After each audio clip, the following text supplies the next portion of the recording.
Safety, arguably, in the old days of NASCAR, was a moving target, especially on pit road. In the 1974 Winston 500, Don Miller found that out the hard way. He'll talk about his experiences at the track. Wool Cronkite, the NASCAR redneck, was there that day, and also talks about what he saw. Today on Stock Car Facts. Thanks for listening. We're at the North Carolina Motorsports Hall of Fame with the owner, the curator, the guy who runs the whole place, Don Miller. What haven't you done in motorsports? But that's because I'm very old. Well, and the knowledge and the eye you have for talent, I will say that. But we're going to talk about very early day, one of your earliest days in motorsports, the 1974. I don't know what they call it. I don't think it was Winston 500 at the time, was it? Or it might have been, or the Talladega 500. I believe it was the spring race, I think. Yes, it was. Yeah, because Gary Bentonhausen was in the car. Yeah. Working for Roger Penske. I believe it was midway through the race, and they'd had a rain delay, yes. I believe. And this is before pit road speeds. Correct. And if I remember right, I mean, nothing against NASCAR, but they didn't have all the jet dryers and the Titans, and so a lot of times it wouldn't get all that water up off of pit road, and so that had to be pretty perilous. And you were pitting the car. I guess I can let you tell it after that. Yes, we had you could have been there.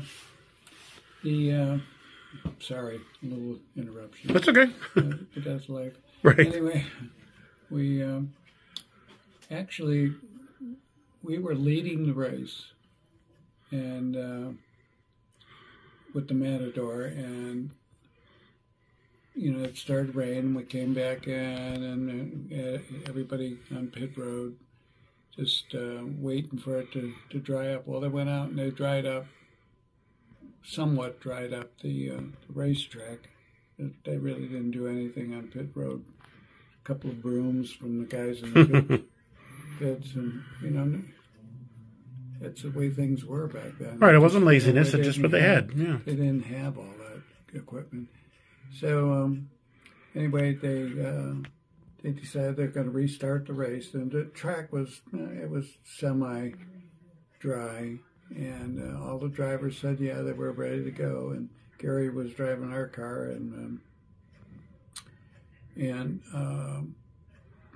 we set up to do another pit stop, and we used to change back and forth all the time from fueling to doing the catch can, and that particular day was my chance turn to do the catch can. So back then, you had most of the time you had your back to the cars that were coming in the pits, because you were really worried about, do the guys get the wheels tight, and as soon as they go, then you pull off, and so they restarted the race, and then they said, well, we're gonna keep everybody on the racetrack, and then we'll do a pit stop. Well, there was no pit stop speed limit, and so they come down pit road at Talladega well over 100 miles an hour, and Gary pulled in, we threw the jack to it, got the car up in the air, and then the last thing I remember is the fueler he was plugged in, I was plugged into the overflow pipe, and I heard this noise, kind of like, and it didn't even dawn on me that was a car, sliding. Well, Grant Adcox came in the pit, got real hot, and lost control of the car on pit road, slid into us backwards and pinned me between. Backwards? I thought it was, okay. And hit us in the back end, and while it was still up in the jack stands, knocked everybody out of the way, but it pinned me between the two cars on the pit road, cut my legs off, So it actually severed them. is what happened. Severed the right one, cut up the left one. And luckily, Buddy Parrott was right there. And Buddy and I have always been tight. Buddy used to work at a glass company. And, oh, my. And so he saw a lot of people get severely cut. First thing he did is ran over to me, he said, and Roger was right there, and Roger said, "Don, don't try and get up. You're hurt really bad." I said, "I can get up." He said, "No." He said, "Your leg." Typical racer. Yeah. He said, "Your leg is Excuse me. cut off. You can't get up." But he came, took his belt up and made a tourniquet and stopped some of the bleeding. And of course, the other end of me was where I think it was the tail light assembly, where it would be, where they had You had chrome bumpers back then? You had and they pieces on there? Cut into my butt, put a big slash in there, Hit so hard, though. I had a big chronograph that my wife gave me. It was a beautiful, silver chronograph, and I had taken it off my wrist and put it in my pocket, and it hit so hard it drove the chronograph right through the bone in my thigh and out the other side. It was like a bullet, Wow. It drove it right through. So they had to put that part of me back together before they could even address the amputation. If I'm not mistaken, the cars weighed 3,800 pounds back then, not 35 like now. I think they were 3,600. I can't remember. But I think they were heavier, I think. Yeah, they were heavy, yeah. And so they took me into the infield hospital. Roger told me, he said, "I don't care what we do. You get him in that hospital, They got me into the infield hospital, and the doctor just looked and said, I heard him tell Roger, he said, "I know you don't want to hear this, Mr. Penske, but that guy's just not going to make it." I was bleeding like a stuck pig. So And you're conscious of this whole thing. Yeah. And they they hooked me up, gave me more blood, and he said, "Load him in the ambulance," which was, as I remember, like a 1959 Cadillac. Right. Ambulance. And away we went to the hospital in, I can't even think of the name of the... Anniston, I think? Anniston, yeah, thank you. Hospital. And luckily, they had a doctor there, but just by chance, he was off, Dr. Taylor. He was off duty, but he saw what had happened, and he said, we got to operate immediately, see if we can save his leg. And so they sewed it all back on, and it was a monumental operation. They patched me back up, put my thigh back together. It was just a mess. I was in there for weeks. But they couldn't save the leg. They had to amputate it. But the amazing thing is, I wanted so bad to get back to the racetrack, and I wanted to get better. They said, "You'll never walk again." I said, "Yes, I will." I said, "I'll get an artificial leg." But at the time, I was on crutches with no leg. And I went back to Talladega, and Buddy Parrott and Buddy Baker, who was I was always very close to. They grabbed me, picked me up, put me up on the trailer that they used to have as a stage. Oh, yeah. Introduced me to the fans. Excuse me. He said he's going to make it, And, yeah, it was a real adventure, I'll tell you that. 51 years coming up on it now. Yep. Are you going to go back there, you think, this year? Or did you go back last year? Or? No. Nobody seems to know. I was sitting next to David McGee and his wife, and I started talking about it, and she said, "What?" And I said, "You didn't know that?" "No." Yeah. And I told her Because you look at you walk and you can't tell. And then Will overheard me, and he started talking about it. Will was there. Yeah. No, Will Cronkite, he was there. Buddy Parrott and a couple other guys. Frog Fagan. Frog, wow, there's a name for the past. They're all part of it, you know. Frog was hurt too in that. Oh, okay. It was like, there was 6 of us on the team. And they were all like part-time guys.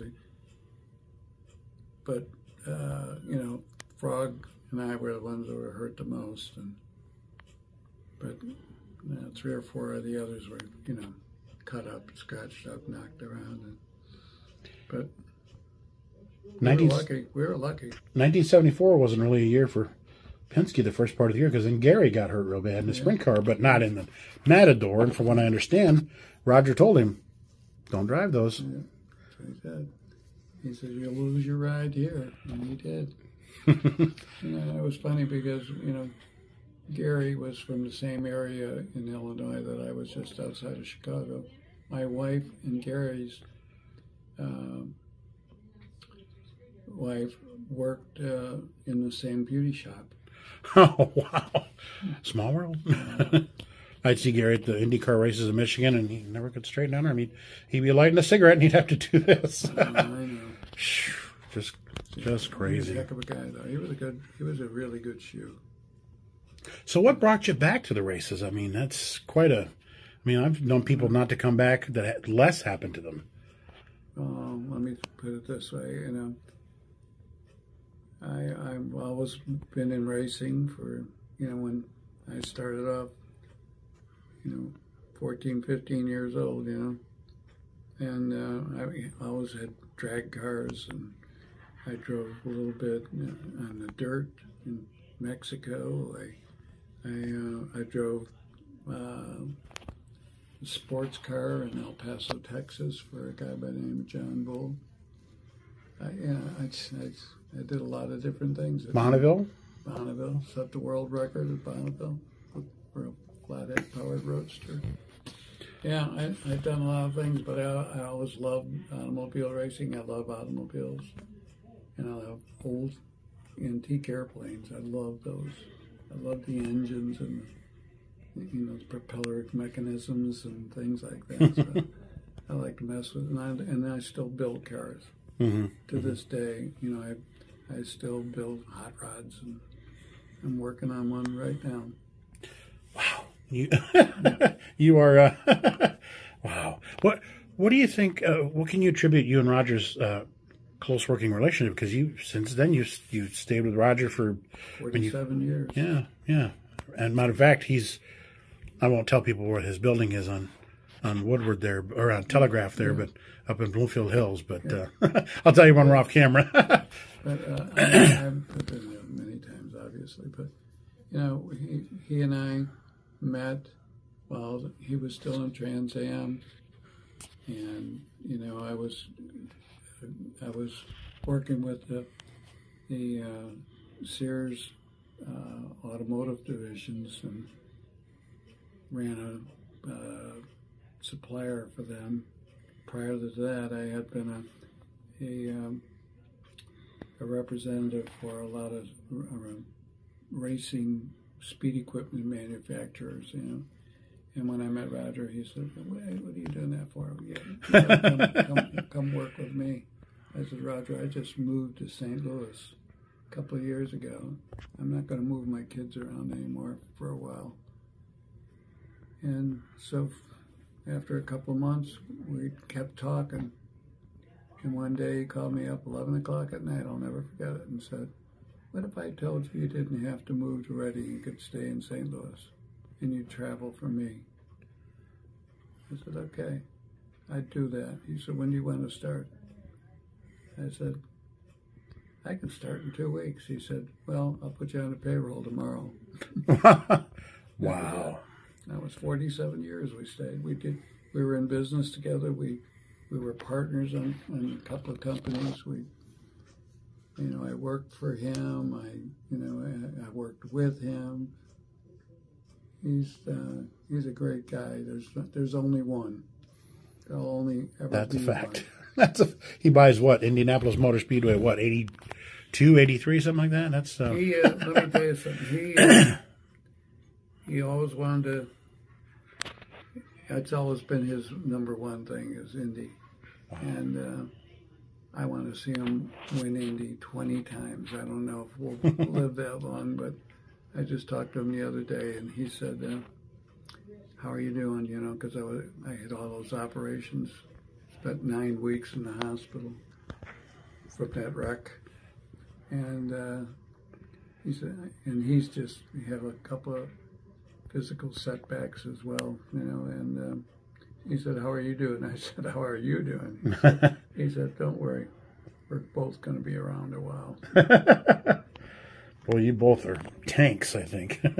Well, sir, I appreciate you being on the show. I always enjoy coming here. I'm out of Detroit. To me, this is nothing. I love coming here. You got good people here, Sue and Eric, and and I remember at the Walk of Fame in October, and they said, "Well, we don't think Don's going to be at Stocks or Tots," and the crowd just went, "Oh," I mean, literally. And Stocks or Tots rolled around, and there you were. I thought, "Oh my gosh, this guy's But I didn't tough." think I could make it, but I did. You know, that's a funny thing that you mentioned Detroit. That's another flashback. I raced at Detroit Dragway. Oh, on Sibley. Oh my God. It was like running down a plowed field. It was so bumpy. Oh my goodness. Yes. But, you know, it was close to Chicago. It took us about 7 hours, you know, because there weren't the roads back then. It was right. Let's see, that would have been when we had this Chevy, the 55 Chevy. I guess it must have been in 64, maybe 60, 63, in that era. Yeah. Wow. Detroit Dragway, where that big ones run. Yes. I still remember the commercials. Detroit Dragway. You know, the announcers yell. Again, sir, thank you for being on the show. Like and subscribe if you folks would to Stock Car Facts. And don't forget that, especially, and if you don't do it for this show, do it for Don. Thank you, folks. Thank you, sir. Seems like Mr. Cronkite is getting used to these interviews. He's on camera all the time now.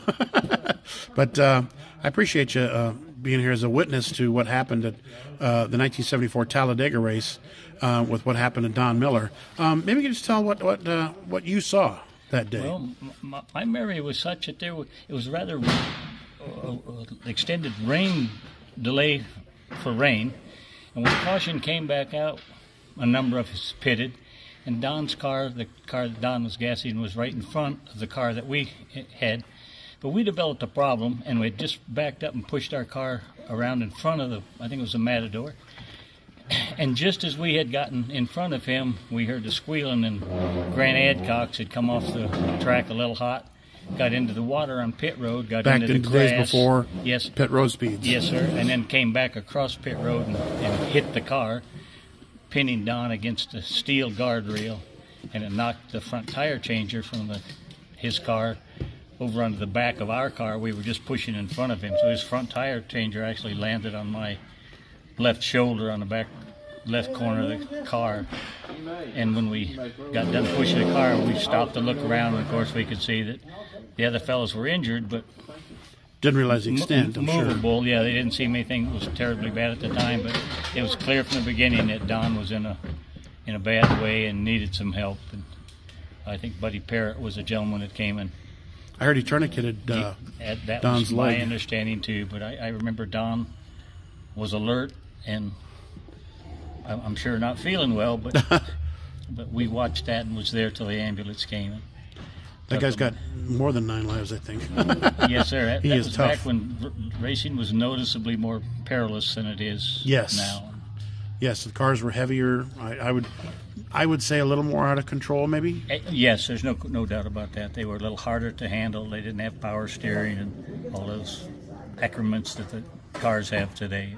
And NASCAR, I'm not picking on NASCAR, but they didn't really. There's still a lot of standing water spots on pit road at the time because they wanted to get the race in. They didn't have the jet dryers and the Titans and all that, so that probably didn't help. Well, my recollection was I guess I don't know how he got off of pit road onto the grass other than going too fast. But I don't remember there being any water between where he entered the pit road until he hit the car. I think that pit road was dry there. I can't speak for maybe closer up to the entrance to pit road. But there wasn't any water right there. Were you guys more down towards turn 1 or more towards turn 4? At the very upper end of pit road, like in the first 4 or 5 spots at the entrance. So no pit road. Everybody was coming in hot. Was those green flag pit stops? Do you remember, or yellow? No, this was a caution, as I recall, because they had started the caution. They started the race back, or started to put cars back on the track.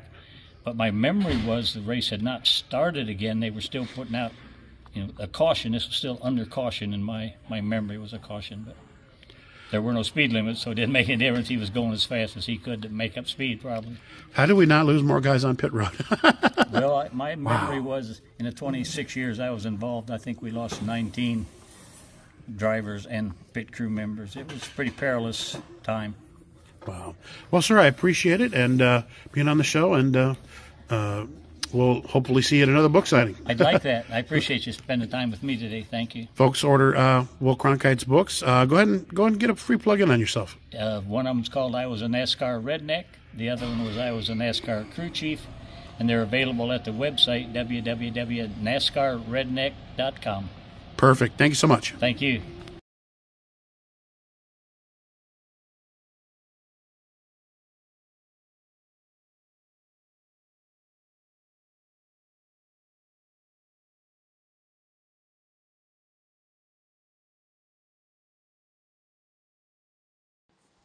We sure gave Will Cronkite the opportunity to peddle his book, but we didn't do it with Don Miller, and we apologize. Please check his out on Amazon, eBay, and other fine booksellers, and it's called Miller's Time. It's got a 5.0 rating on the Amazon rating system, and it doesn't cost that much. So if you want a good read, order it today. We know, folks always say it, don't miss next week's broadcast, but we're really serious. The next 2 weeks, you're going to want to tune in, because this is a subject that a lot of people have tried to tackle, and wrongfully so. We're going to dispel some myths, and we're going to talk to the people that were there. So next Tuesday at noon, please tune in. We'll see you then.